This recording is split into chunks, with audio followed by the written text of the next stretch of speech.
কোনো প্রেসিডেন্টের পক্ষ থেকে ওই দেশের কোনো একজন ব্যক্তিকে প্রেসিডেন্টের সাথে সাক্ষাৎ করার জন্যে প্রেসিডেন্ট হেলিকপ্টার পাঠিয়ে দিলেন আর বললেন যে অমুককে আমার সাথে সাক্ষাৎ করতে বলো। তার বাড়ি হেলিকপ্টার আসলো, তাকে হেলিকপ্টারে করে প্রেসিডেন্টের কাছে নিয়ে যাওয়া হলো। প্রেসিডেন্ট তাকে বিশেষ পোশাক পাঠিয়ে দিয়েছেন, এই পোশাকটা পরে অমুক আসবে আমার সাথে দেখা কর। বলেন তো ওই ব্যক্তির কেমন আনন্দ লাগবে?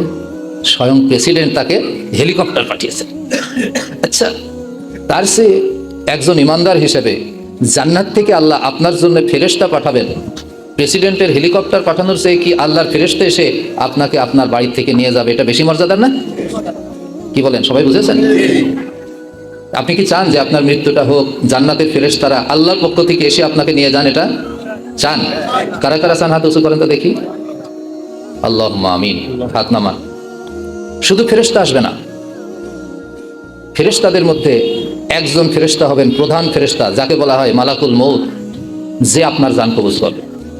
তার হাতে আল্লাহ তাআলা দুটি জিনিস দেবেন। এক হাতে দেবেন আপনার জন্য জান্নাতের কাপড়, কাফন, অর্থাৎ আপনার কাফনটা স্বয়ং আল্লাহ জান্নাত থেকে পাঠিয়ে দেবেন। সুবহানাল্লাহ বলবেন না?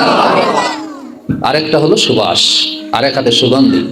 আর এই যে হাজার হাজার অসংখ্য ফেরেশতা আসবেন, তাদের চেহারাগুলো কেমন হবে জানেন? দিনের বেলায় যখন সূর্য ওঠে, সূর্য যেমন সারা দুনিয়াকে আলোকিত করে ফেলে, তাই না? ওই ফেরেশতারা আসলে ওই মৃত্যু শয্যায় শায়িত ব্যক্তি দেখবে যে তাদের চেহারাগুলো সূর্যের আলোর চেয়ে উজ্জ্বল। সুবহানাল্লাহ। সে তো শুয়ে রয়েছে, আমরা মনে করি তার কত কষ্ট হচ্ছে, কোনো কষ্ট হয় না ইমানদারের। আল্লাহ বলে দেন, যাও, আমার ইমানদার বান্দার কষ্টের দিন শেষ। সব ফেরেশতারা এসে চারিদিকে বসে পড়ে, আর মালাকুল মাউত ঠিক মৃত্যুর সময় তার কাছে আসে। সব ফেরেশতাদের কিন্তু সে দেখতে পায়, আর তখন তার ভিতরে আনন্দ শুরু হয়, কারণ সেও তখন বুঝতে পারে যে আমার শেষ যাত্রাটা জান্নাতের পথে। সুবহান। আপনি বুঝতে পারবেন, আপনি সেই সৌভাগ্যবান ব্যক্তি হতে চান না?